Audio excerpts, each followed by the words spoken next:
Queridos hermanos, ¿cómo están? Buenos días, bienvenidos al servicio de adoración del domingo 7 de mayo de 2021. Por gracia de Dios comenzamos un mes más, es el penúltimo mes de este año 2021. Así que le invito a que disponga todas sus fuerzas para que juntos entreguemos la mejor de las alabanzas a nuestro Rey. La lectura inicial de esta mañana se encuentra en el Salmo número 100. Por favor, acompáñenme. Muchos estudiosos creen que este salmo era cantado en servicios especiales de acción de gracias. Al leerlo usted podrá notar que el salmista hace un llamado a toda la creación para exaltar a nuestro Dios. ¿Y cómo lo va a exaltar? Sirviéndole, viniendo ante Él, reconociendo su poder creador, su misericordia y su verdad por todos los siglos. Demos pues lectura a este salmo. Dice así la palabra de nuestro Dios: Cantad alegres a Dios, habitantes de toda la tierra. Servid a Jehová con alegría, venid ante su presencia con regocijo. Reconoced que Jehová es Dios, Él nos hizo, y no nosotros a nosotros mismos. Pueblo suyo somos y ovejas de su prado. Entrad por sus puertas con acción de gracias, por sus atrios con alabanza. Alabadle, bendecid su nombre, porque Jehová es bueno. Para siempre su misericordia y su verdad por todas las generaciones. Amén. Oremos. Bendito Dios, te damos gracias, Padre, por la vida que tú nos concedes y por este privilegio que tenemos de venir ante ti, Señor, para darte la honra y la gloria que solo tú mereces, porque solo tú eres digno. Nosotros reconocemos tu grandeza, tu perfección, tu poder, tus maravillas. Por eso, Señor, hoy queremos exaltarte con todo nuestro corazón. Queremos entregar este culto de adoración en tus manos. Te suplicamos que lo recibas, que llegue a ti con olor grato, que te exaltes de todo lo que hacemos, Padre.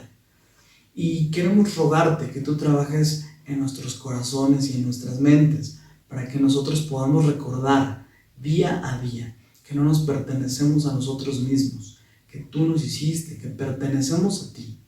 Y que la obra que tú has hecho en nosotros es para que cada día podamos dar cuenta de tus maravillas y podamos exaltarte como es debido. En el nombre precioso de Cristo Jesús te damos gracias. Amén. Queridos hermanos, cantemos con gozo al Señor y posteriormente regresamos para dar lectura a los versículos de la institución de la Cena del Señor.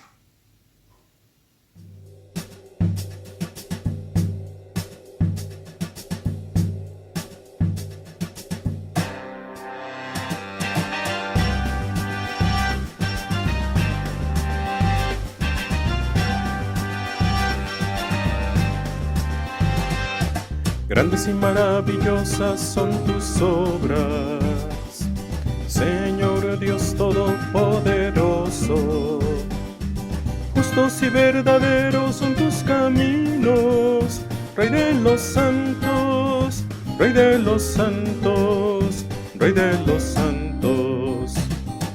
¿Quién no te temerá, oh Señor, y glorificará tu nombre? Pues solo tú eres santo, por lo cual todas las naciones vendrán y te adorarán, y te adorarán. Aleluya, amén, aleluya, amén, aleluya, amén, aleluya, amén. Temed a Dios y dadle gloria, porque su juicio ha llegado. Y adorad a aquel que hizo el cielo y la tierra, el mar y las fuentes de las aguas. Aleluya, amén, aleluya, amén, aleluya, amén, aleluya, amén. Grandes y maravillosas son tus obras, Señor Dios Todopoderoso. Justos y verdaderos son tus caminos, Rey de los santos, Rey de los santos, Rey de los santos. ¿Quién no te temerá, oh Señor, y glorificará tu nombre? Pues solo tú eres santo, por lo cual todas las naciones vendrán y te adorarán, y te adorarán. Aleluya, amén, aleluya, amén, aleluya, amén, aleluya, amén. Temed a Dios y dadle gloria, porque su juicio ha llegado. Y adorar a aquel que hizo el cielo y la tierra, el mar y las fuentes de las aguas. Aleluya, amén, aleluya, amén, aleluya, amén, aleluya, amén, aleluya, amén, aleluya, amén, aleluya, amén, aleluya, amén. Noble sostén de la esperanza mía, fuente bendita de la vida eterna. Tan solo el alma que en tus fuerzas fía tiene paz, tiene paz. Mi sostén es Jesús. Nunca en la lucha desmayar podré. Mi sostén es Jesús el Señor. Nunca en la lucha desmayar podré. Yo soy muy débil, pero en ti soy fuerte. Nunca en la lucha desmayar podré. Si tú estás conmigo, y a la misma muerte temeré, no temeré. Mi sostén es Jesús. Nunca en la lucha desmayar podré. Mi sostén es Jesús el Señor. Nunca en la lucha desmayar podré.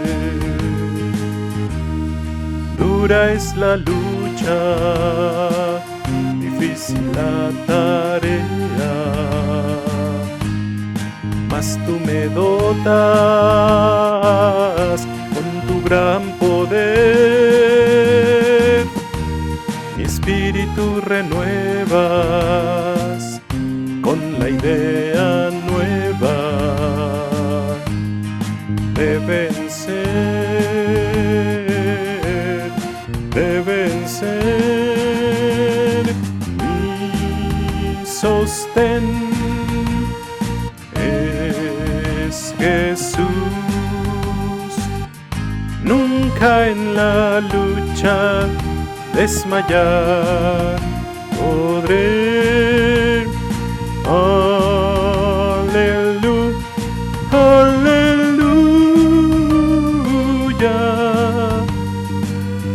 Nunca en la lucha desmayar podré. nunca en la lucha desmayar, pobre. Nunca en la lucha desmayar, pobre.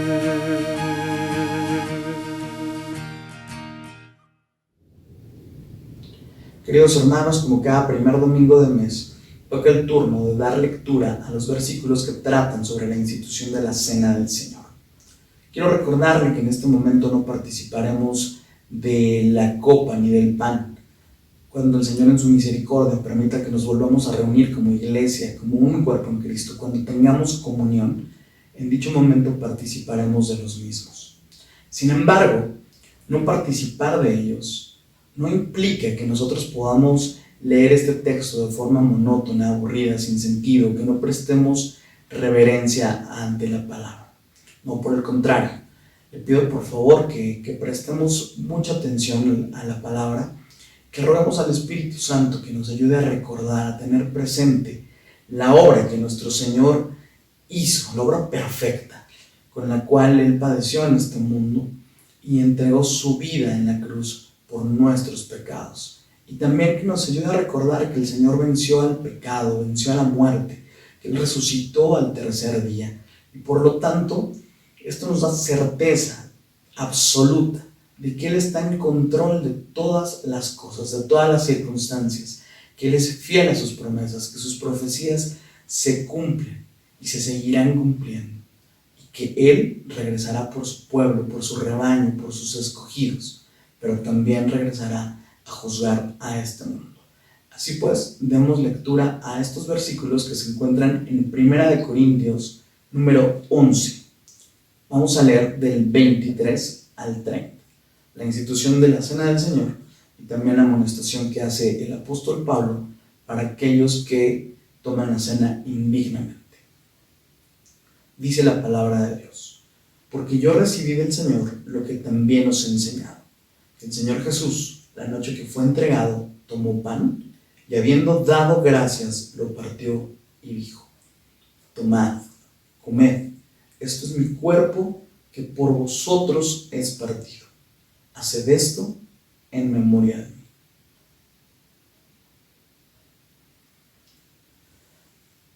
Asimismo, tomó también la copa después de haber cenado, diciendo: esta copa es el nuevo pacto en mi sangre.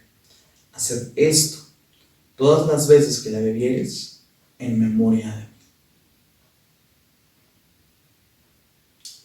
Así pues, todas las veces que comiereis este pan y bebiereis esta copa, la muerte del Señor anunciáis hasta que Él venga.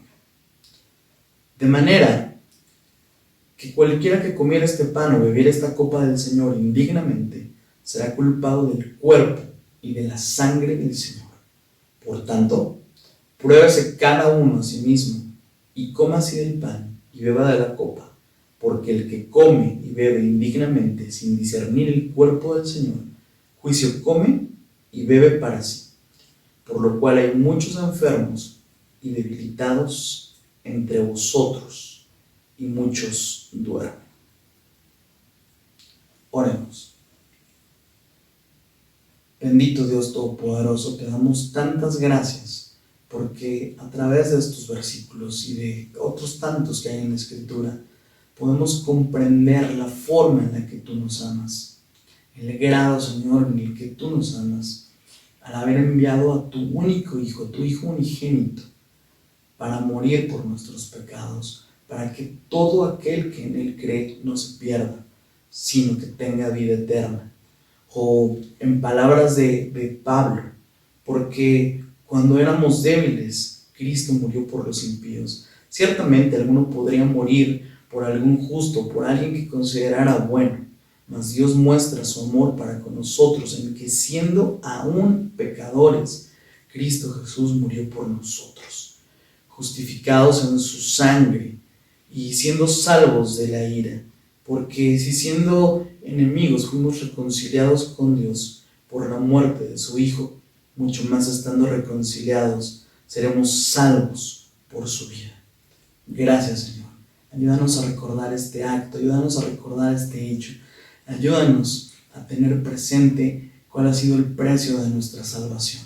Que nosotros podamos vivir vidas que te agraden, vidas que te exalten, vidas que den testimonio de todas las maravillas que tú has hecho con nosotros.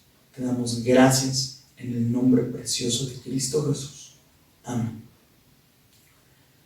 Queridos hermanos, vamos a cantar nuevamente al Señor, vamos a hacerlo con gozo y posteriormente escucharemos diligentemente la exposición de la palabra de nuestro Dios, que esta mañana está a cargo de nuestro hermano José Carlos Ángeles.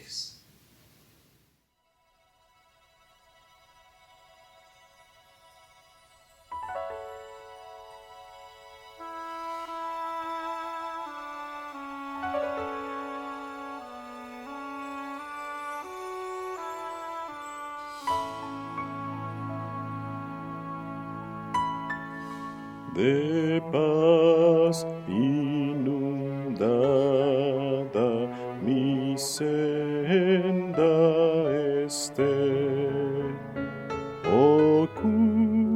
ocurrirá un mar de aflicción, cualquiera que sea mi suerte, diré: estoy bien, tengo paz, gloria a Dios. Estoy bien, gloria a Dios. Tengo paz en mi ser, gloria a Dios. Ya venga la prueba, me tiente Satán, no amenguan mi fe y mi valor, pues Cristo comprende mis luchas, mi afán, y su sangre obrará en mi favor. Estoy bien, gloria a Dios. Tengo paz en mi ser, gloria a Dios.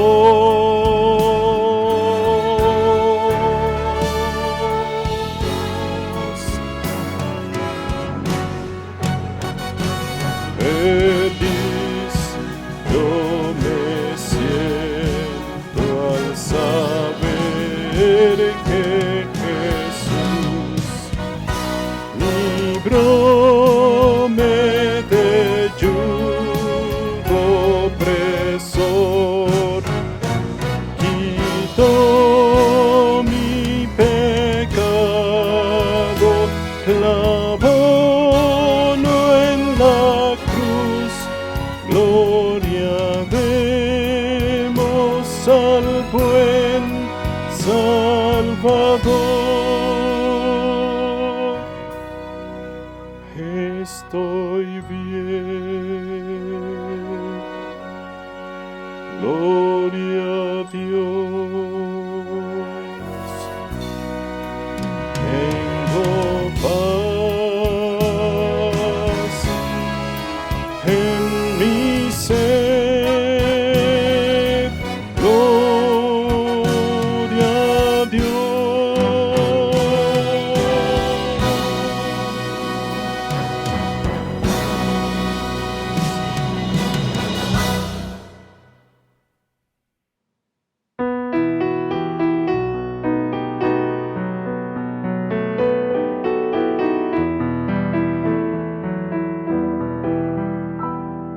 Amarte solo a ti, Señor. Amarte solo a ti, Señor. Amarte solo a ti, Señor.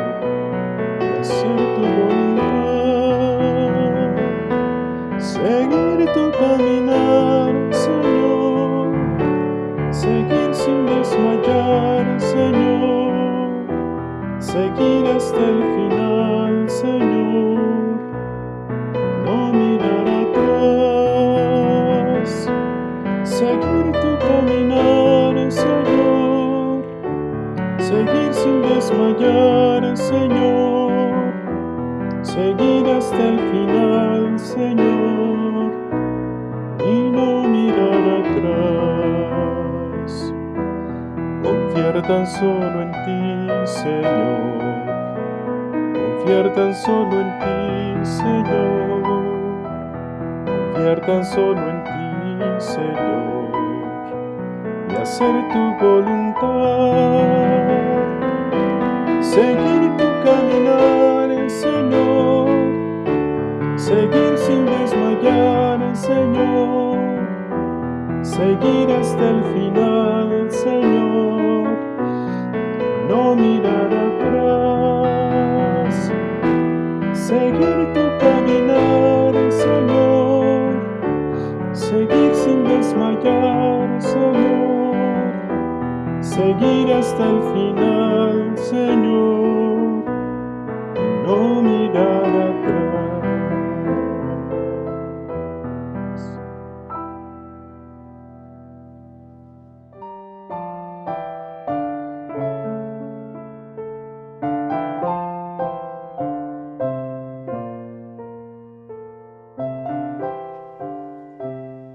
¿Qué tal, hermanos? Buenos días. Vamos a ponernos en oración y a poner en las manos del Señor este mensaje para que Él sea el que nos guíe y nos dirija. Oremos. Señor, cuántas gracias te damos, Padre, por tu bendición y tu cuidado. Gracias porque tú eres bueno con nosotros y nos permites reunirnos, aunque sea a través del internet, para darte la gloria, Señor, para aprender de ti, para permitir que seas tú el que nos instruya, el que habla a nuestros corazones, a nuestras vidas, y que nos permitas conocerte mejor, para amarte más, para obedecerte más, para glorificarte más. Señor, que tu palabra moldee y transforme nuestras vidas para tu gloria. Y en mis labios, Señor, para hablar palabras rectas, que sean de bendición a la vida de mis hermanos que han de escuchar este mensaje. Y Señor, que nos gocemos de hacer tu voluntad. Padre, ayúdanos a entender la importancia de perdonar a nuestros semejantes, sobre todo a aquellos que también han creído en ti. Permítenos, Señor, vivir en armonía como hermanos en Cristo, dando testimonio de que verdaderamente hemos creído en ti. Dirígenos, Señor, y que este mensaje sea para tu gloria. En nombre de tu Hijo Jesús. Amén. Bien, hermanos, pues el día de hoy vamos a estar viendo un tema muy importante, que es el tema de el perdón. Entonces, para ello, pues quiero que estemos ahí en el Evangelio según Mateo, en el capítulo 18. Y pues este pasaje que vamos a estar estudiando el día de hoy, me voy a centrar en los versículos 23 al 35, que es la continuación de la respuesta que el Señor le dio a Pedro cuando le preguntó acerca del perdón. ¿Sí?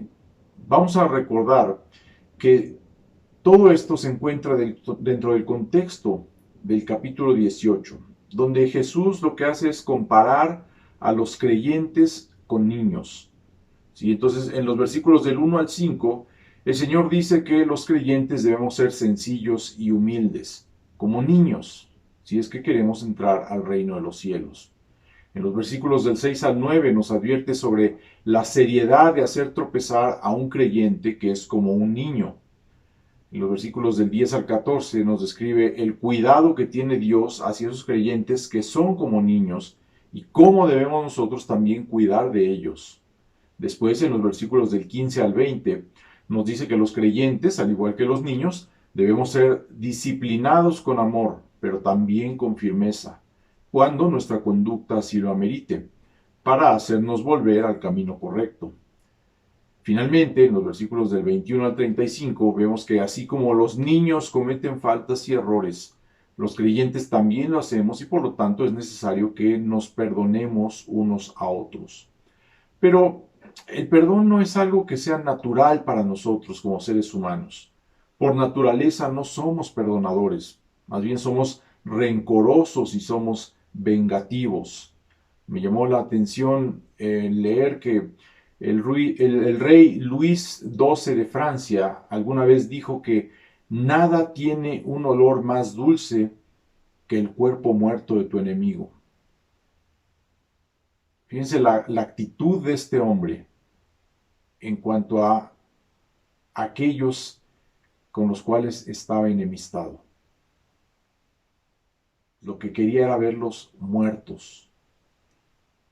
Y sin embargo, a nosotros, como creyentes, el Señor nos manda perdonar aún a aquellos que nos ofenden, porque esto refleja la naturaleza perdonadora que caracteriza a nuestro Señor. Él, aún desde la cruz, clamó a su Padre por el perdón de quienes lo habían crucificado. Y si Jesús perdonó a quienes lo traicionaron, a quienes lo acusaron falsamente, a quienes le escupieron en el rostro, lo golpearon, lo azotaron y lo clavaron en la cruz, ¿cuánto más deberíamos perdonar nosotros a nuestros hermanos que han cometido faltas menores contra nosotros? Si habiendo sido enemigos de Dios, Él nos ha perdonado por medio de su Hijo, a quien Él mismo envió a morir por nosotros, ¿cuánto más no deberíamos nosotros perdonar aún a nuestros enemigos? Perdonar a un niño o a un hijo no es tan difícil. Piensen en sus hijos, en sus nietos, en sus sobrinos. Sabemos que los niños son inmaduros, que son inexpertos y por tanto esperamos que cometan faltas, que cometan errores. De modo que cuando lo hacen tendemos a ser tolerantes, a ser perdonadores con ellos, aunque nos hayan lastimado profundamente. Del mismo modo, debemos ser perdonadores con los adultos, ya que el Señor nos compara con niños y debemos ser como esos niños. No debemos albergar rencores en nuestros corazones, ya que eso lo único que hará es robarnos nuestro gozo y acarrearnos amargura y juicio si es que no nos arrepentimos. Y aunque perdonar pueda parecer difícil, en la Biblia encontramos varios ejemplos de hombres que pusieron en práctica esta virtud.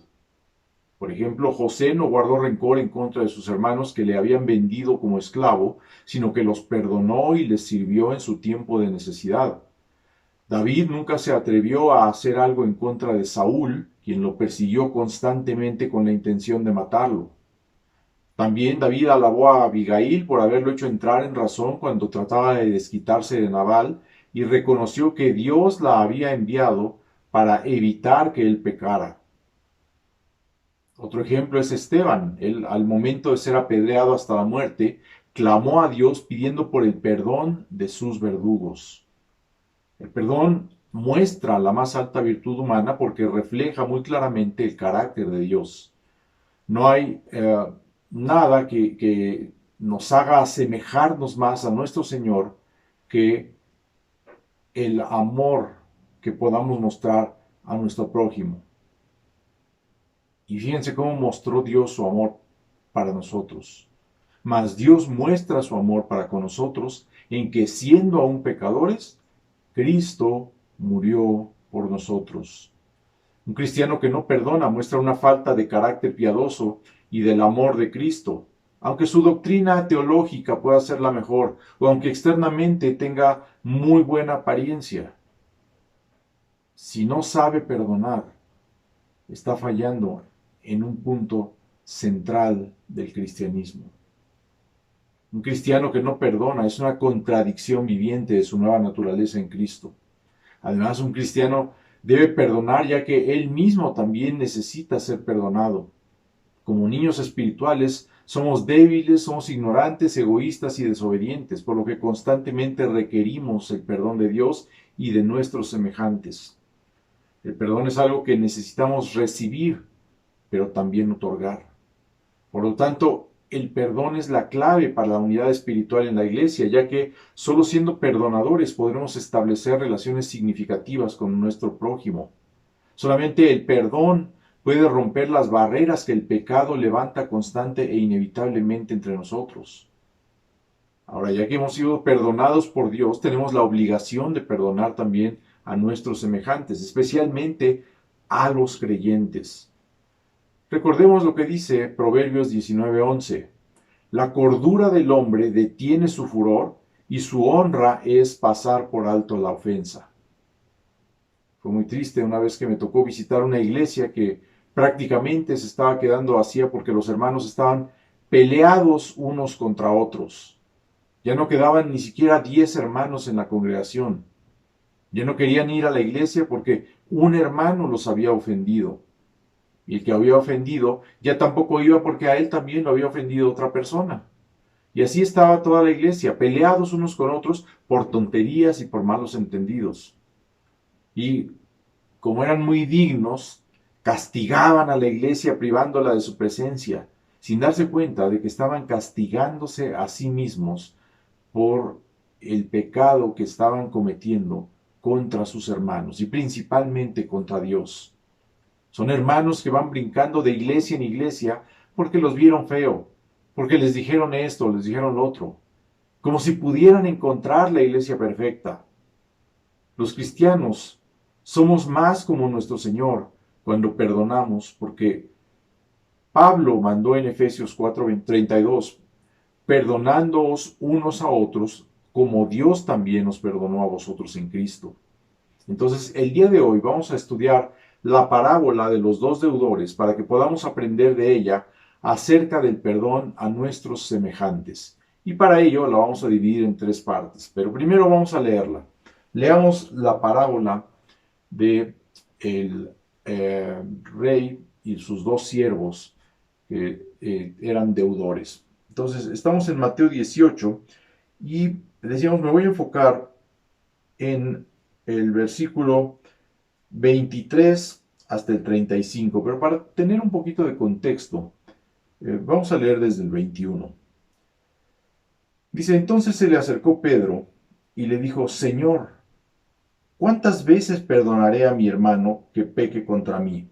¿Hasta 7? Jesús le dijo, no te digo hasta 7, sino aún hasta 70 veces 7. Por lo cual, el reino de los cielos es semejante a un rey que quiso hacer cuentas con sus siervos. Y comenzando a hacer cuentas, le fue presentado uno que le debía 10,000 talentos. A este, como no pudo pagar, ordenó su señor venderle y a su mujer e hijos y todo lo que tenía para que se le pagase la deuda. Entonces, aquel siervo, postrado, le suplicaba diciendo, Señor, ten paciencia conmigo y yo te lo pagaré todo. El señor de aquel siervo, movido a misericordia, le soltó y le perdonó la deuda. Pero saliendo aquel siervo, halló a uno de sus consiervos que le debía 100 denarios, y haciendo de él, le ahogaba diciendo, págame lo que me debes. Entonces su consiervo, postrándose a sus pies, le rogaba diciendo, ten paciencia conmigo y yo te lo pagaré todo. Mas él no quiso, sino fue y le echó en la cárcel hasta que pagase la deuda. Viendo sus consiervos lo que pasaba, se entristecieron mucho y fueron y refirieron a su señor todo lo que había pasado. Entonces, llamándole su señor, le dijo, siervo malvado, toda aquella deuda te perdoné porque me rogaste. ¿No debías tú también tener misericordia de tu consiervo, como yo tuve misericordia de ti? Entonces su señor, enojado, le entregó a los verdugos hasta que pagase lo que le debía. Así también mi Padre Celestial hará con vosotros, si no perdonáis de todo corazón, cada uno a su hermano, sus ofensas. Entonces, vamos a dividir el pasaje en 3 partes. Primero vamos a ver el rey y su actitud perdonadora, versículos 23 al 27. Luego vamos a ver el rey y su siervo no perdonador, versículos 28 al 30. Y finalmente el rey y su actitud hacia los que no perdonan, en los versículos 31 al 35. Entonces, comenzamos con el rey y su actitud perdonadora. Mateo 18, versículos 23 al 27. Y bueno, no quiero dejar totalmente fuera los versículos 21 y 22 que leímos para tener el contexto. Nada más rápidamente, noten cómo llega Pedro, se acerca al Señor y le dice: Señor, ¿cuántas veces perdonaré a mi hermano? Y así como haciéndose el muy perdonador, como queriendo lucirse, le dice: ¿hasta 7? Así como para que el Señor dijera: wow, Pedro, te pasas, tú sí eres muy perdonador, tú, pues nada más lo tienes que perdonar 2 veces y ya la tercera es la vencida. No permitas que se burlen de ti, que te pisoteen, que pasen por encima de ti. El Señor a lo mejor, perdón, Pedro a lo mejor pensó que el Señor lo iba a halagar o lo iba a exaltar o iba a decir: este hombre es muy perdonador. Y vean la respuesta del Señor. Jesús le dijo: no te digo hasta 7, sino aún hasta 70 veces 7. Entonces, mientras que Pedro pensaba que el Señor le iba a decir: no, es demasiado perdonar 7 veces, Él le dijo: hasta 70 veces 7. O sea, muchísimo más de lo que Pedro ya le parecía que era muy exagerado, que era demasiado. Pero a continuación, bueno, dice: por lo cual el reino de los cielos. Entonces, aquí vemos un pasaje en el cual el Señor comienza a dar una enseñanza por medio de esta parábola, ¿sí? Y la severidad que enseña este pasaje es tal que incluso algunos han negado que se aplique a los cristianos. Pero como veremos a lo largo de este estudio, en ocasiones el Señor tiene que tratar duramente con sus hijos desobedientes. Recordemos que Hebreos 12:6 dice que Dios al que ama disciplina y azota a todo aquel que recibe por hijo. De hecho, Jesús comienza la parábola en el versículo 23 con las palabras por lo cual, indicando que es una continuación de la respuesta que le dio a Pedro cuando le preguntó esto de cuántas veces debía perdonar a su hermano. Pedro era creyente y habló de su hermano, es decir, planteó una situación entre creyentes. Por lo tanto, la respuesta de Jesús aplica para los creyentes. Por lo tanto, no debemos pensar que esto es algo ajeno a nosotros. Esto es algo que nosotros tenemos que hacer.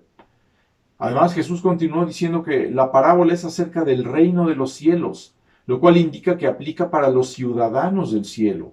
Y esto incluye exclusivamente a los creyentes. Entonces, con esta parábola, el Señor está ilustrando la necesidad de que todos los creyentes seamos perdonadores.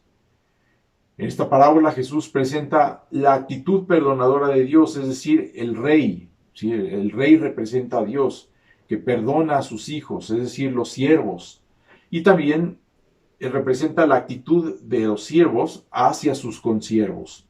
Entonces, la palabra siervo se utiliza aquí en su sentido más amplio y abarca a todos los que están bajo el gobierno del rey, independientemente de su rango o de su nivel económico. Es decir, esto abarca tanto a los nobles como a los siervos más insignificantes. En ese sentido, también los cristianos somos todos siervos de Dios, independientemente de nuestra posición social o económica, educativa o laboral. Todos somos siervos de Dios. Como cristianos, ¿sí? Como creyentes, todos somos siervos del Señor. Y seguramente el primer siervo que se menciona en nuestra parábola era un oficial de alto rango con grandes riquezas personales, mientras que su consiervo era más bien relativamente pobre. Probablemente el primero era gobernador o sátrapa sobre alguna de las provincias de aquel rey, mientras que el segundo era un ciudadano común y corriente o un funcionario menor. Los sátrapas o gobernadores eran puestos por el rey para que se encargaran, entre otras cosas, de recaudar los impuestos de los ciudadanos que habitaban en el territorio que les era asignado. Tal vez, a este respecto, es que se dice que aquel rey quiso hacer cuentas con sus siervos y los fue llamando de uno en uno para ver cómo andaban las finanzas en cada una de sus provincias. Probablemente el rey acostumbraba a hacer esto periódicamente. Es decir, este llamado a cuentas no representa el juicio final y definitivo de Dios sobre sus siervos, ya que después de haberle sido perdonada la deuda, este siervo continuó con su vida diaria y fue entonces que encontró a su consiervo. Pero nosotros, después del juicio final, no tendremos más oportunidad de perdonar ni de ser perdonados. Entonces, aquí estamos hablando de un llamado a cuentas que este rey hacía probablemente con cierta periodicidad a sus siervos y no era el llamado final. De este modo, dice el versículo 24, que le fue presentado uno que le debía 10,000 talentos. Sea cual haya sido la responsabilidad de este hombre delante del rey, lo cierto es que le debía una enorme cantidad de dinero.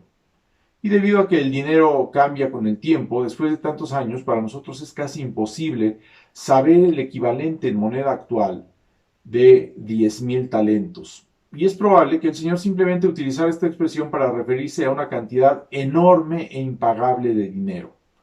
Pero para darnos una idea, podemos decir que el gobierno romano recolectaba en un año aproximadamente 900 talentos por concepto de impuestos de las provincias de Idumea, Judea, Samaria y Galilea.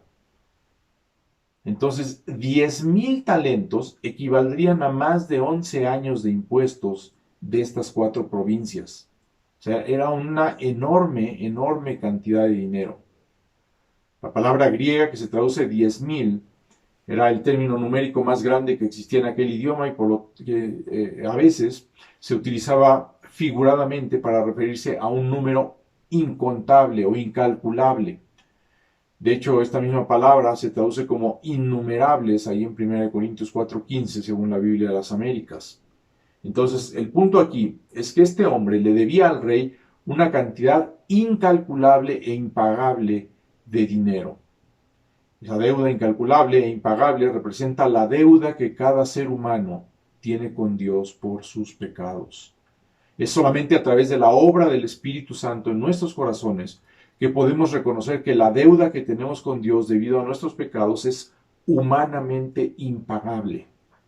De este modo, todos los creyentes deberíamos reconocer con Pablo, ahí en Romanos 7:13, que nuestros pecados son sobremanera pecaminosos. Deberíamos clamar a Dios como lo hizo Esdras en el 9:6. Dios mío, confuso y avergonzado estoy para levantar, oh Dios mío, mi rostro a ti, porque nuestras iniquidades se han multiplicado sobre nuestra cabeza y nuestros delitos han crecido hasta el cielo. La vida es una mayordomía que hacemos para Dios y que debemos utilizar para su gloria. Los incrédulos toman la vida que Dios les da y en vez de devolvérsela a Él sabiamente invertida para su gloria, la despilfarran en sí mismos. Cualquier pecado que cometamos, independientemente del daño que les haga a otros o no, es un pecado cometido en primer lugar en contra de Dios. Entonces, el primer siervo representa al incrédulo, al cual Dios le ha dado vida, le ha dado el conocimiento de Dios y la oportunidad de darle a Dios lo que es debido, pero que ha despilfarrado las cosas de Dios en el pecado. El versículo 25 continúa diciendo que, como este hombre no pudo pagar, ordenó su señor venderle y a su mujer e hijos y todo lo que tenía para que se le pagase la deuda. Este hombre no solamente hizo un uso inapropiado del dinero que le pertenecía al rey, sino que lo gastó todo en sí mismo hasta que no quedó nada. Y este es el estado de bancarrota del pecador. La venta del deudor y su familia como esclavos y el remate de sus posesiones no hubiera sido suficiente para pagar siquiera una fracción de la deuda, pero se hacía simplemente como un castigo y para que el rey pudiera recuperar al menos una pequeñísima parte de lo que le correspondía, pero sobre todo también para que el deudor recibiera un castigo tan severo que no volviera a incumplir con el pago de sus deudas. Así como la cantidad impagable de dinero es una ilustración de la deuda impagable que tiene el hombre con Dios por su pecado, el castigo mencionado nos hace pensar en el infierno donde los condenados pagarán la eternidad pagando lo impagable. Jamás terminarían de pagar por sus pecados, por el tamaño de la deuda que tienen con Dios, por el más mínimo pecado. Porque Dios es santo, santo, santo. La gloria que el hombre le roba a Dios no se la puede pagar, por lo que, aunque pase miles y miles de años en el infierno, una persona no estará más cerca de terminar de pagar lo que le debe a Dios, ni será más digna de alcanzar el cielo que cuando entró al lugar de tormento. La total depravación de todos los descendientes de Adán hace imposible que podamos pagar la deuda ilimitada en la que incurrimos debido a nuestros pecados.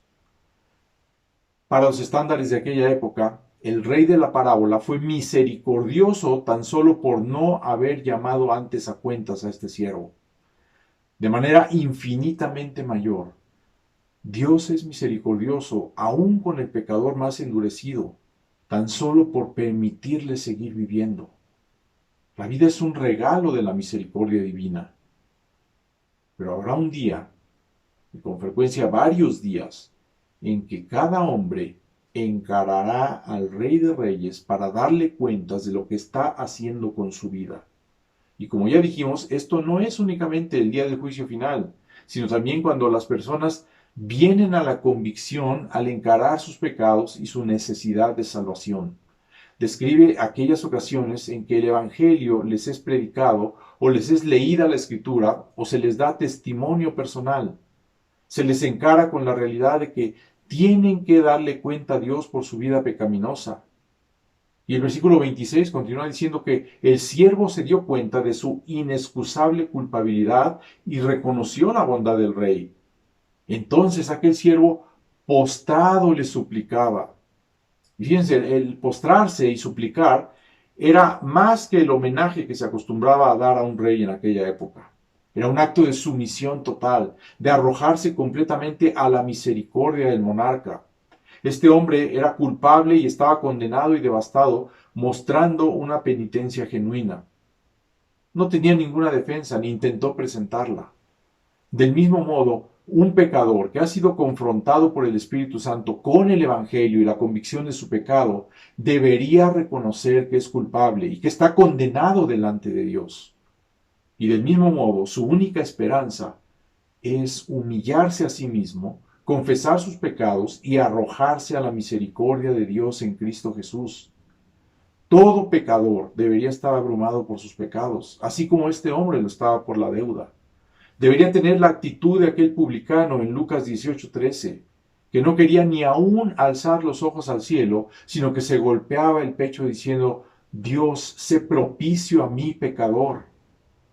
Mientras este hombre yacía quebrantado a los pies del rey, no se daba cuenta de que jamás podría pagar la deuda por muy duro que trabajara. Pero en su desesperación rogó diciendo: Señor, ten paciencia conmigo y yo te lo pagaré todo. Aunque era imposible, pidió una oportunidad para hacer el bien con respecto a su deuda. Su entendimiento de la situación era incorrecto, pero al menos su actitud era la correcta. Cuando una persona es traída a la convicción de sus pecados, frecuentemente tiende a prometerle a Dios cosas similares a las que este hombre le prometió al rey. Una persona bajo convicción frecuentemente dirá: debo cambiar mi vida y ser una mejor persona, debo darle vuelta a la página y tomar algunas resoluciones y reformarme. Reconoce su pecado y sinceramente quiere hacer enmiendas, sin darse cuenta de que no puede. Es imposible para un ser humano de naturaleza caída realmente hacer el bien. Pero el rey sabía bien que a pesar de sus buenas intenciones, este siervo jamás podría hacer lo que estaba prometiendo. Y sin embargo, no le echó en cara su necedad, ni el poco valor de sus promesas. En vez de ello, dice el versículo 27, que el señor de aquel siervo, movido a misericordia, le soltó y le perdonó la deuda.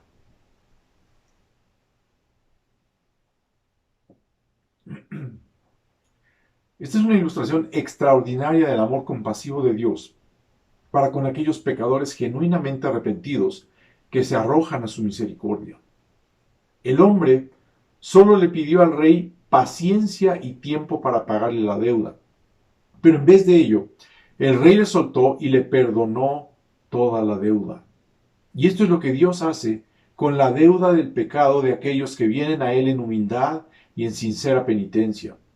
La gracia de Dios es mucho mayor que la de este rey cuando perdona al pecador que confiesa sus pecados y confía en Jesucristo como su Salvador. En el momento en que una persona reconoce la pecaminosidad de sus pecados y confía en el único que puede salvarlo de ella, la montaña de su deuda con Dios es pagada completamente y para siempre. Ahora, es importante notar que en esta parábola no se pretende presentar todos y cada uno de los aspectos de la salvación. Es obvio que aquí no se ilustran la persona y la obra de Cristo, ni la importancia de la fe salvífica que debemos tener en dicha obra. El propósito de Jesús aquí era ilustrar el asunto del perdón entre creyentes y la historia se limita a esa idea. Simplemente muestra a un hombre con una deuda impagable que pidió misericordia y le fue dada en abundancia. Pero lo que sucede a continuación en la parábola es algo que parece casi increíble, hasta que nos damos cuenta de que cada uno de nosotros es culpable en mayor o menor grado de lo mismo. Somos iguales a ese siervo al cual le fue perdonada una enorme deuda. Y veamos en segundo lugar el rey y su siervo no perdonador, ahí en los versículos 28 al 30. El rey y su siervo no perdonador.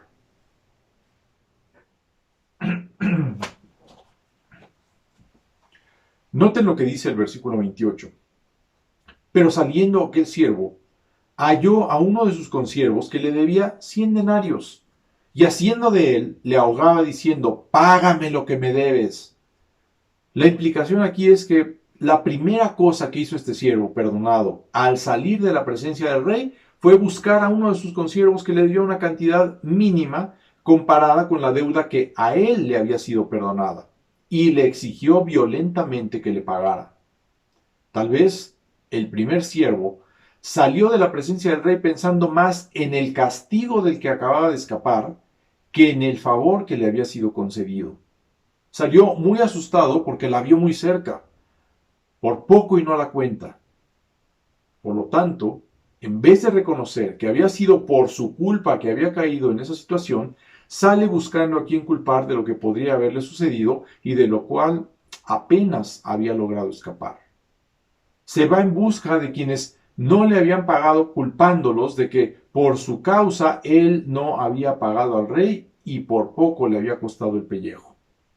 Trata de desquitarse con ellos por el mal momento que acababa de pasar, olvidándose de la misericordia que el rey había tenido con él. El segundo hombre descrito como consiervo del primero sugiere que representa a un hermano creyente y que el principio que Jesús enseña aquí principalmente tiene que ver con el trato entre creyentes. Aunque los cristianos debemos ser perdonadores con todas las personas, debemos serlo aún más con los creyentes, porque somos consiervos que servimos a un mismo rey. 100 denarios representaba el salario de 100 días para un obrero común en el Nuevo Testamento. Una cantidad mínima comparada con la deuda de 10,000 talentos. Aunque la segunda deuda era extremadamente pequeña comparada con la primera, era de todos modos una deuda real y representaba una ofensa cometida por un creyente en contra de otro. Si la ofensa no fuera real, no necesitaría perdón. Jesús no estaba enseñando que los pecados en contra de otras personas sean insignificantes. Ese no es el punto. Sino que lo que está diciendo es que son minúsculos comparados con las ofensas que cada uno de nosotros ha cometido en contra de Dios y por los cuales Él nos ha perdonado total y gratuitamente. El poder de la carne pecaminosa que permanece aún en un creyente transformado es ilustrado con la dureza del corazón del primer siervo en contra de su consiervo. Este consiervo tal vez era un oficial de bajo rango encargado de recolectar los impuestos en alguna pequeña aldea o en la provincia supervisada por el primer siervo. Aún así, el primer siervo estaba mucho más lejos en rango que lo que estaba el segundo siervo de él. Es decir, estaba el rey hasta arriba y estaba el primer siervo. Y el otro pues estaba un poco más abajo. ¿sí? Así como hay una gran diferencia entre la deuda del segundo siervo con el primero, comparada con la deuda del primer siervo con el rey, también en rango era más semejantes entre estos dos siervos que comparados con el rey. La deuda que le había sido perdonada al primero era muchísimo mayor que la que él se negó a perdonar.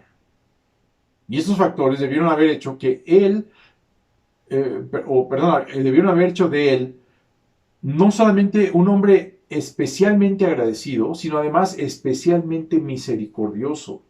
Debió haber ido a buscar a su consiervo para perdonar la deuda más que para condenarlo.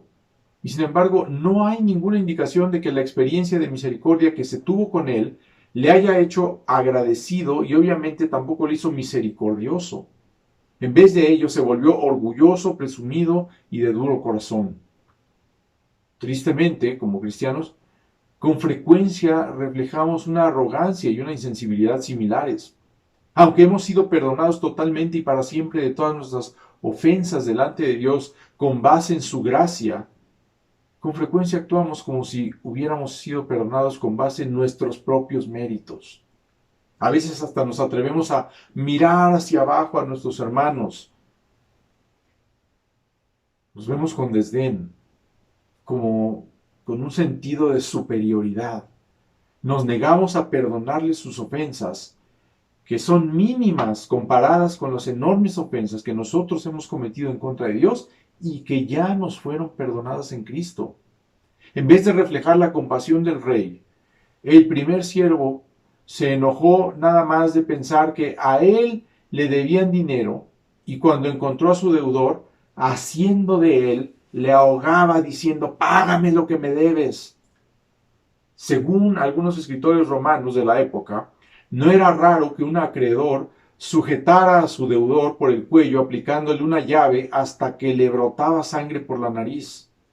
Este tipo de comportamiento es algo inconcebible y es difícil de creer que un creyente pudiera actuar de esta manera. Y eso es exactamente lo que el Señor le estaba enseñando a Pedro y a los otros apóstoles. Que los cristianos no estén dispuestos a perdonarse unos a otros es algo inconcebible. La naturaleza autoengañosa de nuestra carne es tal que a veces la ira y la venganza anulan la propia codicia y el hacer nuestra propia voluntad eclipsa nuestros propios intereses. ¿Por qué digo esto? Porque una persona que es severamente estrangulada y golpeada y hasta encarcelada es colocada en una posición muy débil para poder ahorrar y pagar sus deudas. Desde el punto de vista práctico, semejantes métodos para exigir el pago de deudas son necios y contraproducentes, pero han persistido a lo largo de la historia y aún en los tiempos modernos. ¿No pagas? Te vas a la cárcel. Y si estando libre no puedes pagar, mucho menos estando en la cárcel. ¿Con qué vas a pagar? Pero ahora, comparemos el versículo 29 con el 26. El segundo deudor hizo exactamente lo mismo que el primero. Se postró delante de la persona a quien le debía y le pidió que tuviera paciencia y le pagaría la deuda.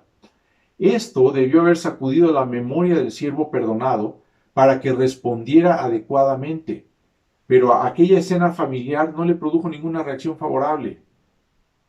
Siguió maltratando a su consiervo, aun cuando su deuda no hubiera podido ser pagada ni con toda una vida de trabajo, mientras que la de su consiervo tal vez podía ser pagada en tan solo unos meses. Pero vemos en el versículo 30 que con una crueldad inimaginable, él no quiso, sino fue y le echó en la cárcel hasta que pagase la deuda. El solo hecho de exigir el pago luego de que a él mismo se le había perdonado tanto era algo tremendamente insensible. Pero abusar y encarcelar a su deudor por no pagarle una deuda tan pequeña comparada con la que a él le había sido perdonada era una monstruosidad moral y una necedad, ya que en la cárcel aquel hombre no podría ganar dinero para pagarle. Esta falta de perdón no solamente es algo impensable, sino que también es algo irracional. Y sin embargo, como la Biblia y la experiencia diaria lo dejan muy claro, Esta es la forma como muchos cristianos nos tratamos unos a otros. Esta parábola es una ilustración poco halagüeña de la carne pecaminosa que aún reside en cada creyente y que ha causado gran conflicto y daño en la iglesia desde su nacimiento. Lo que Jesús está recalcando con esta parábola es que aquellos que por la gracia de Dios han sido perdonados total y permanentemente sus pecados en contra de Él, deben actuar como los hijos y herederos divinos en que han sido convertidos y reflejar el amor y la compasión de su Padre Celestial. Los cristianos, como dice Efesios 4:32, deben ser benignos unos con otros, misericordiosos, perdonándoos unos a otros, como Dios también os perdonó a vosotros en Cristo. Los creyentes todavía tenemos la capacidad de dar lugar a los caminos pecaminosos y maliciosos de nuestra naturaleza caída. Pero aún así, Pablo dice, consideraos muertos al pecado, pero vivos para Dios en Cristo Jesús, Señor nuestro. No reine pues el pecado en vuestro cuerpo mortal, de modo que lo obedezcáis en sus concupiscencias. Entonces, después de haber visto el rey y su siervo no perdonador, veremos en nuestra tercera parte que la actitud de este hombre trajo consecuencias. Entonces veamos el rey y su actitud hacia los que no perdonan. Los versículos 31 al 35. El rey y su actitud hacia los que no perdonan.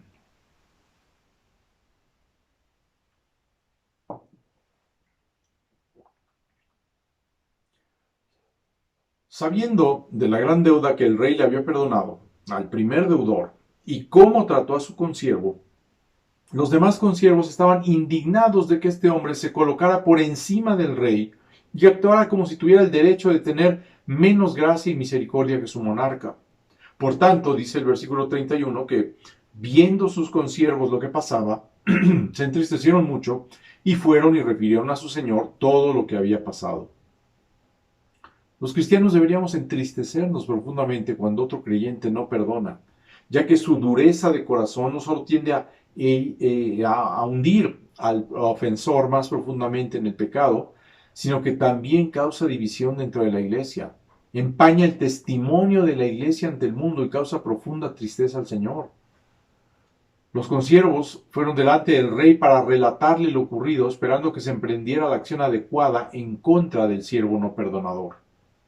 Esta parte de la parábola nos da un vistazo muy interesante, no solo de la responsabilidad que tiene el creyente de seguir los pasos de disciplina para con un hermano pecador, sino también de pedirle al Señor que actúe castigando y limpiando a su hijo pecador y falto de gracia. No es simplemente ir con el chisme, sino es pedirle al Señor, límpialo, trata con él, Señor, de manera que sea santificado, de manera que deje su pecado. Como era de esperarse, el rey se enfureció cuando escuchó las noticias y dice en los versículos 32 y 33 que, llamándole, su señor le dijo, siervo malvado, toda aquella deuda te perdoné porque me rogaste. ¿No debías tú también tener misericordia de tu consiervo como yo tuve misericordia de ti? Cuando un cristiano permite que el pecado que queda en él controle sus actitudes o sus acciones, está siendo malvado, porque el pecado siempre es pecado, sea cometido por un creyente o por un incrédulo. El pecado de no perdonar es de algún modo más malvado que el caso de un creyente en el caso de un creyente que en el caso de una persona que nunca ha experimentado la gracia redentora de Dios. ¿Cómo puede una persona aceptar la misericordia de Dios por todos sus pecados, una deuda impagable, y luego no perdonar a alguien una pequeña ofensa que cometió en su contra? El rey no esperaba que el primer siervo le diera oportunidad a su consiervo de pagarle la deuda, sino que esperaba que tuviera misericordia de su consiervo, así como el rey la había tenido de él, y que también le perdonara completamente su deuda. Pero como no lo hizo, dice el versículo 34 que entonces su señor enojado le entregó a los verdugos hasta que pagase todo lo que le debía. La vez anterior, los ruegos del siervo pidiendo paciencia habían movido al rey a compasión y perdón. Ahora, la negativa de este hombre para perdonar a su consiervo movió al rey a ira. Y puesto que Dios es santo y justo, siempre es movido a ira por el pecado, incluyendo el de sus propios hijos. Dios se indigna santamente cuando un cristiano peca. Como castigo por su pecado, el siervo no perdonador fue entregado a los verdugos hasta que pagara todo lo que le debía, es decir, hasta que hubiera un cambio en su corazón y perdonara al hermano que lo había ofendido. Esto era lo que el rey quería que pagara. Un hombre dijo una vez: aquel que no puede perdonar a otros, destruye el puente por el que él mismo debe cruzar. Algunos dicen que el primer siervo fue culpado nuevamente de la deuda que le había sido perdonada y que fue obligado a pagarla. Pero esta interpretación tuerce la parábola, ya sea al hacer de la salvación algo temporal o al condicionar el perdón a la conducta posterior de uno. Las dos cosas son incorrectas. Ya se dijo que la deuda original era impagable y el hombre seguía sin recursos, por lo que sería irracional volvérsela a asignar con la idea de que algún día podría pagarla. Es mejor ver esto como el deber que todo creyente tiene con su Señor. En este caso sería el deber de perdonar cualquier ofensa a un hermano. Dios no castiga a sus hijos por odio, sino por amor. No los castiga para alejarlos, sino para traerlos de regreso a sí mismo y a su justicia. Hebreos 12:10, comparando la disciplina de nuestros padres con la disciplina de Dios, dice: y aquellos, o sea, nuestros padres, ciertamente por pocos días nos disciplinaban como a ellos les parecía, pero o sea, Dios, para lo que nos es provechoso, para que participemos de su santidad. Todo cristiano siente los azotes de Dios en algún momento, ya que todos los cristianos merecemos su disciplina ocasionalmente. Y es natural, como dice el versículo 11, que ninguna disciplina al presente parece ser causa de gozo, sino de tristeza. Pero después da fruto apacible de justicia a los que en ella han sido ejercitados. Cuando los creyentes se olvidan del perdón divino que recibieron de Dios y se rehúsan a otorgar el perdón humano a sus hermanos, el Señor los entrega a verdugos como la tensión, los apuros, la presión y otro tipo de dificultades hasta que confiesen su pecado y otorguen el perdón. Como dice Santiago, juicio sin misericordia se hará con aquel que no hiciere misericordia. Esto es lo que Jesús dijo en el versículo 31, sin lugar a dudas, que era el significado de la parábola. Dice: así también mi Padre Celestial hará con vosotros si no perdonáis de todo corazón cada uno a su hermano sus ofensas. La única forma de que el creyente no perdonador pueda satisfacer a Dios por este pecado es ofreciendo su propio perdón a aquellos que pecan en su contra, especialmente a sus hermanos en Cristo. Jesús no está hablando aquí de perdón que trae salvación. No está diciendo que Dios solamente salva a aquellos que perdonan. Eso sería justificación por obras. Y sabemos que eso no existe porque la Biblia misma lo enseña. No por obras para que nadie se gloríe. Aquí está hablando de personas que se perdonan unas a otras luego de haber experimentado la gracia de Dios. Aquellos que han sido salvados, transformados, que se les ha dado una nueva naturaleza en Cristo y que son habitados por el Espíritu Santo, generalmente manifestarán esa vida cambiada teniendo una actitud perdonadora. Pero habrá ocasiones en que caigamos en el pecado de falta de perdón y esta instrucción es para esas ocasiones. Todos los creyentes, sin importar nuestra posición o nuestros logros en la iglesia, somos responsables de perdonar cada ofensa que otros creyentes cometan en contra nuestra, porque a nosotros Dios ya nos ha perdonado una deuda incalculable. Se espera que reflejemos el perdón de Dios porque ya lo hemos experimentado. Los creyentes experimentamos dos tipos de perdón de Dios. El primero es una vez y para siempre, y es permanente. Cuando una persona confía en Cristo como Salvador y Señor, todos sus pecados, pasados, presentes y futuros, son perdonados total y eternamente. Pero, dado que los creyentes seguimos sujetos a tentaciones y debilidades de la carne, caemos en pecado aún después de haber sido salvados. Por esos pecados necesitamos el perdón y la limpieza diaria de Dios, no para conservar la salvación, sino para restaurar la comunión con el Señor que ha sido rota por el pecado. Cuando nosotros perdonamos las faltas de otros, eso no tiene el poder para absolver y limpiar el pecado como lo tiene el perdón de Dios. Sin embargo, nuestro perdón debe reflejar los dos tipos de perdón que hemos recibido de parte de Dios. Debe haber en nuestros corazones una actitud interna y general de perdón que está lista para perdonar aún antes de que sepamos de algún pecado cometido en nuestra contra, y ya sea que la otra persona haya pedido o llegue algún día a pedir perdón o no lo haga. Este perdón debe ser constante e incambiable, que refleje ese amor que viene de Dios y que cubrirá multitud de pecados. Además, cuando el ofensor se arrepiente y se disculpa, el perdón que restaura la relación es otorgado prontamente y la relación vuelve a ser como antes. Si queremos misericordia y limpieza del Señor por nuestros pecados constantes en su contra, debemos estar dispuestos a ofrecer misericordia de todo corazón aún a nuestros hermanos que pecan continuamente contra nosotros. Entonces podremos orar confiadamente diciendo: perdónanos nuestras deudas como también nosotros perdonamos a nuestros deudores. Perdonar de corazón significa ver al hermano ofensor igual que lo veíamos antes de que pecara con nosotros. Si en verdad hemos perdonado a una persona, confiamos en ella como lo hacíamos antes. Ni siquiera debemos estar pensando que puede volver a ofendernos. A veces tendemos a juzgar mal a quienes dicen: yo perdono pero no olvido. Pero perdonar no necesariamente significa olvidar. A pesar de que una persona que verdaderamente ha perdonado se negará a vivir con la ofensa, en ocasiones hay recordatorios continuos que no podemos controlar, que no podemos evitar. El perdón tampoco significa excusar una ofensa pecaminosa. El pecado siempre será pecado y el verdadero amor y la misericordia nunca tratarán de hacerlo parecer otra cosa.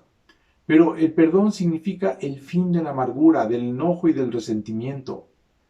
Ninguna persona puede perdonar de corazón por sus propias fuerzas. El perdón genuino no es natural, es algo sobrenatural y solamente es posible mediante el poder del Espíritu Santo.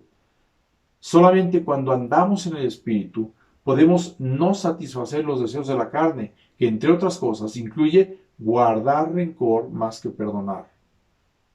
Porque el deseo de la carne es contra el Espíritu y el del Espíritu es contra la carne. Y estos se oponen entre sí para que no hagáis lo que quisierais, dice Pablo en Gálatas 5, 16 y 17. Entonces, en conclusión, mis hermanos, los cristianos debemos ser señalados como personas perdonadoras, ya que hemos sido perdonados como ningunos otros en toda la tierra.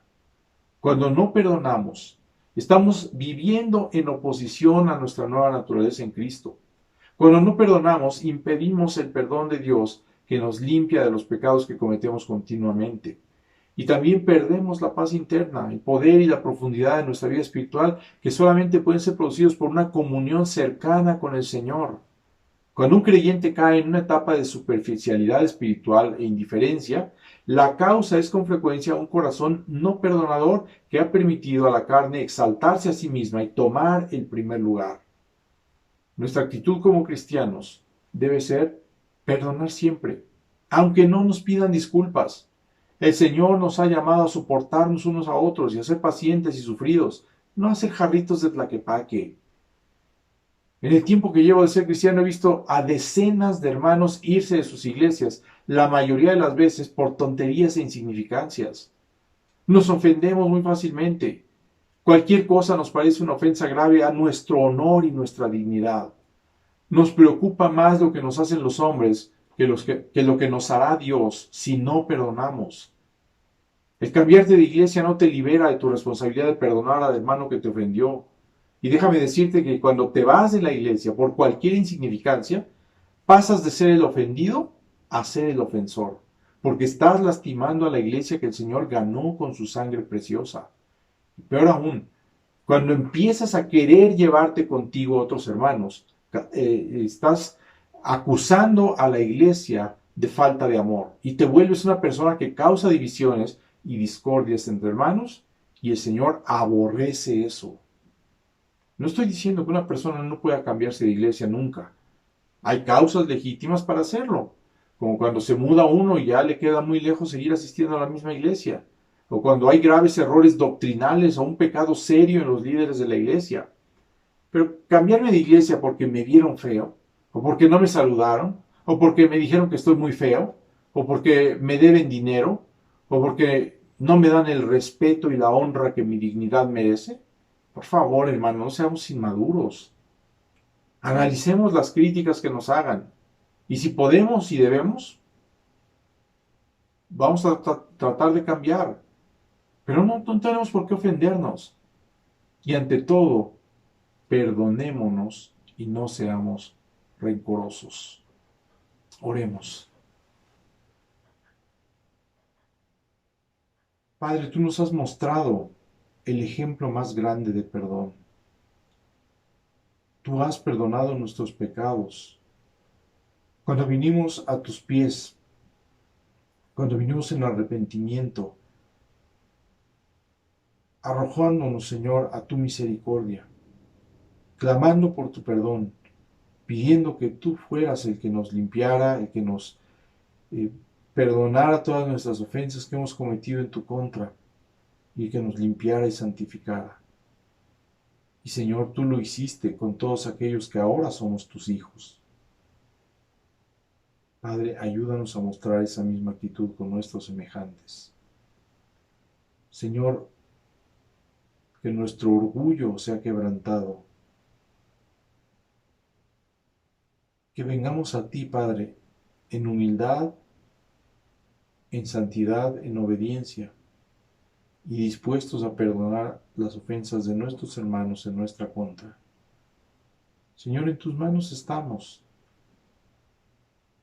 Guárdanos, fortalécenos, guíanos y ayúdanos a ser fieles a tus mandamientos. En tus manos nos ponemos, mi Dios, en el nombre de tu Hijo Jesucristo. Amén. Hermanos, que el Señor les bendiga.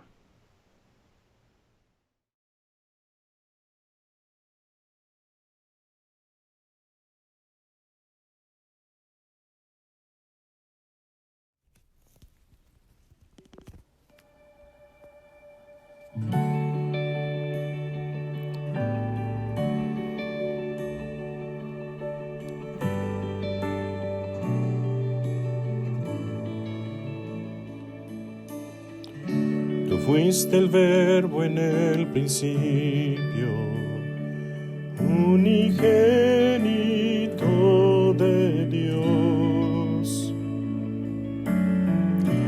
El misterio de tu gloria, revelado en tu amor. Cuán hermoso su nombre es, cuán hermoso su nombre es, el nombre de Jesús mi Rey.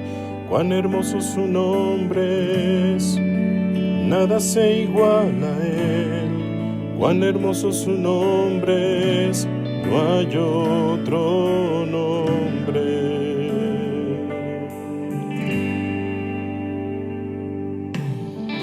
Dejaste el cielo por salvarme, me viniste a rescatar. Mi transgresión tú perdonaste, nada nos separará. Majestuoso su nombre es, majestuoso su nombre es, el nombre de Jesús mi Rey. Majestuoso su nombre es, nada se iguala a él. Majestuoso su nombre es, no hay otro nombre. La muerte venciste, el velo partiste, la tumba vacía ahora está. Los cielos declaran, tu gloria proclaman, resucitaste en majestad, inigualable, incomparable, hoy y por siempre reinarás. Tuyo es el reino, tuya es la gloria, tuyo el poder y autoridad. Poderoso su nombre es, poderoso su nombre es, el nombre de Jesús mi Rey. Poderoso su nombre es, incomparables, poderoso su nombre es, no hay otro nombre. Poderoso su nombre es, no hay otro nombre. Poderoso su nombre es, no hay otro nombre.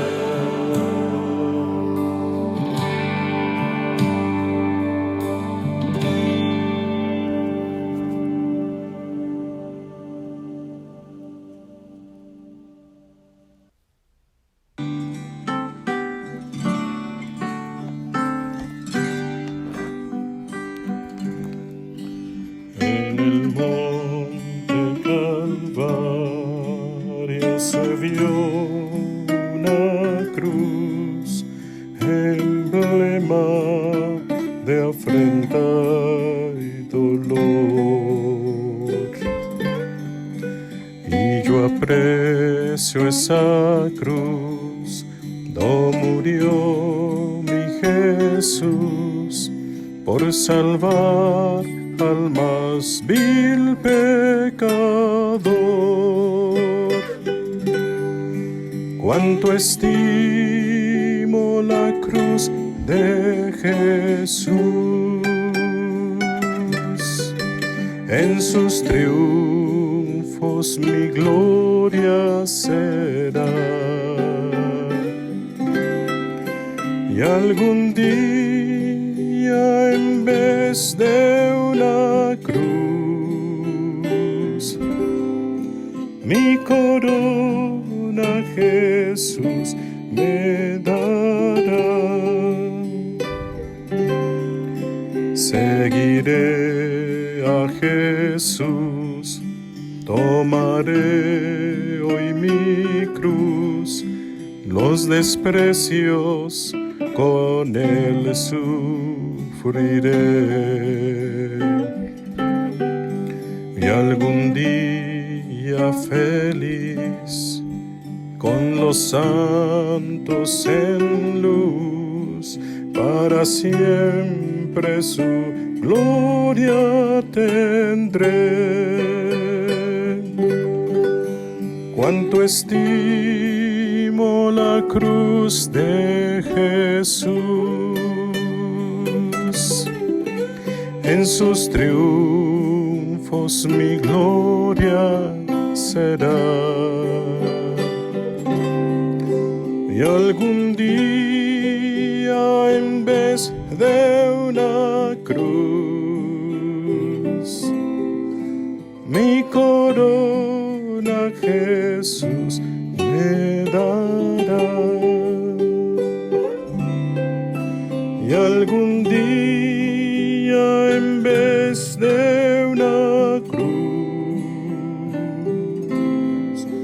mi corona Jesús me dará.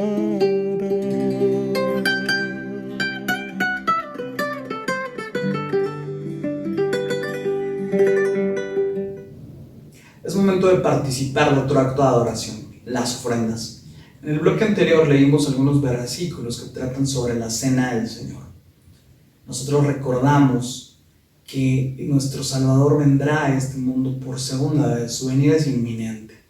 A través de la Escritura podemos leer distintos pasajes que nos muestran cómo será esta venida, el caos y la destrucción que imperará en este mundo, pero también la forma en la que se cumplirán muchas promesas para sus hijos, toda esa gloria que está por venir para aquellos que le pertenecen.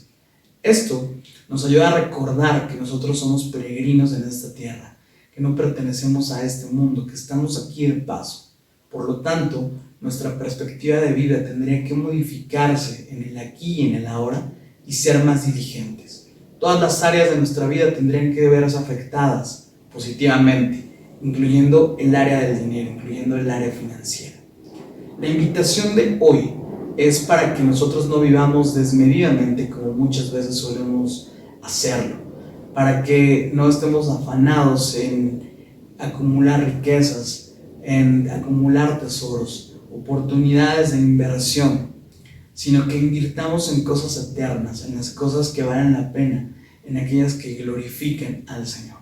Mateo 6, versículos del 19 al 21, dice: No os hagáis tesoros en la tierra donde la polilla y el orín corrompen, y donde ladrones minan y hurtan, mas haceos tesoros en el cielo, donde ni polilla ni orín corrompe, y donde ladrones no minan ni hurtan. Porque donde estuviere vuestro tesoro, allí estará vuestro corazón. Oremos. Señor, te damos gracias en esta mañana porque tú nos permites participar de este acto, nos das el privilegio. Nosotros no somos merecedores de nada bueno y sin embargo tú derramas misericordia y bondad sobre nuestra vida. Gracias por lo que tú nos das, gracias porque nos permites participar de este acto para tu obra en la tierra. Pero Señor, también sabemos que hay hermanos que no pueden participar porque les hace falta trabajo, porque necesitan, Padre, que sus ingresos económicos sean mejores. Rogamos, Padre, que tú abras las ventanas de los cielos, que los colmes de bendición hasta que sobreabunden, para que ellos puedan también participar de este acto y para que ellos puedan ser de bendición para otros. Ayúdanos a vivir con esa perspectiva eterna, a motivarnos al amor, a las buenas obras, a entender que nosotros somos hermanos y el amor es un requisito fundamental en las relaciones que tú has instituido. En el nombre precioso de Cristo Jesús entregamos nuestra ofrenda y rogamos que llegue a ti con olor grato. Amén. Hermanos, en la parte inferior de su pantalla aparece el número bancario de la iglesia y es ahí donde pueden realizar el depósito de su ofrenda.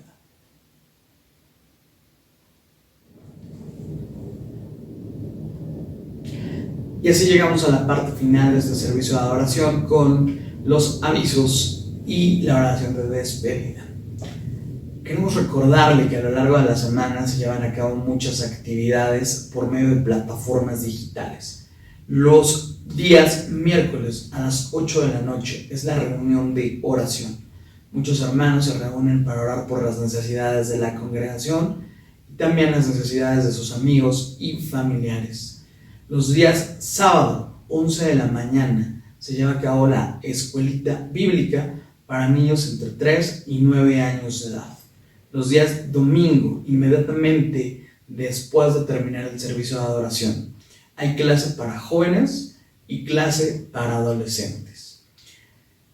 Los viernes, 19 horas, un viernes, el pastor Filiberto Ángeles imparte un curso para mujeres y el siguiente viernes a las 19 horas también nuestra hermana Lolita Ángeles imparte un estudio para también mujeres. Los miércoles, cada 15 días a las 19 horas, nuestro hermano Alfredo Cabrera imparte el curso para varones. La invitación está abierta para todos y cada uno de ustedes a que participen, a que se integren en estas clases. Si todavía no están inscritos, nuestra hermana José los puede inscribir y les puede compartir el link para que se conecten a estas actividades. Y así, le invito a que me acompañe a 2 de Pedro, capítulo 3. Vamos a leer del versículo 10 al versículo 14.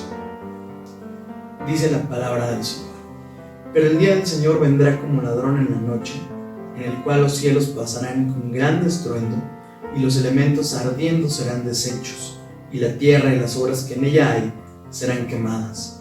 Puesto que todas estas cosas han de ser deshechas, ¿Cómo no debéis vosotros andar en santa y piadosa manera de vivir? Por lo cual, oh amados, estando en espera de estas cosas, procurad con diligencia ser hallados por Él, sin mancha e irreprensibles en paz. Amén. Padre, queremos darte gracias por la vida que tú nos das y por este privilegio tan grande que hemos tenido de participar de este culto de adoración para tu nombre. Que tú seas exaltado por siempre, bendito Señor. Padre, rogamos que nos ayudes a ser diligentes en nuestra manera de vivir, para que tú seas glorificado en todo. Así también quiero rogarte por cada uno de mis hermanos. Tú sabes que muchos atraviesan enfermedad, angustia, dolor, soledad, incertidumbre por problemas económicos o por alguna circunstancia que solamente tú en tu perfección conoces. Pero todas estas necesidades las ponemos en tus manos, sabiendo que te pertenecemos, sabiendo que somos ovejas de tu prado y sabiendo que tú como buen pastor nos guías y nos alimentas. Descansamos en ti, pues todo esto lo rogamos en el nombre precioso de Cristo Jesús. Amén. Que el Señor le bendiga.